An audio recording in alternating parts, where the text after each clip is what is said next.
প্রিয় দর্শক, আপনারা দেখতে পাচ্ছেন মহানন্দের পানি কি পরিমাণ বাংলাদেশে প্রবেশ করছে এবং দ্রুত গতিতে বৃদ্ধি পাচ্ছে। আর শব্দ গর্জন, শো শো শব্দ যেন হয় সমুদ্রের গর্জন, ঢেউয়ের শব্দ। গতকাল কিন্তু এই মহানন্দের পানি একেবারে নিচে অবস্থান ছিল, আর আজকে রাতারাতি 20 ফুট ফুল উঠেছে। আর যে পরিমাণ দ্রুত গতিতে বাংলাদেশে প্রবেশ করছে আপনারা স্ক্রিনে দেখতে পাচ্ছেন।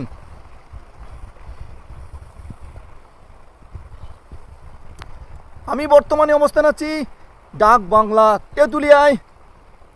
ওই পাশটা বাংলাদেশ, একেবারে সীমানার বাইরে আমি আছি। দ্রুত গতিতে মহানন্দের প্রাণী বৃদ্ধি পাচ্ছে। গাছ, ঘরবাড়ি সহ বিভিন্ন খড়কুটা বহন করছে। ধন্যবাদ সবাইকে।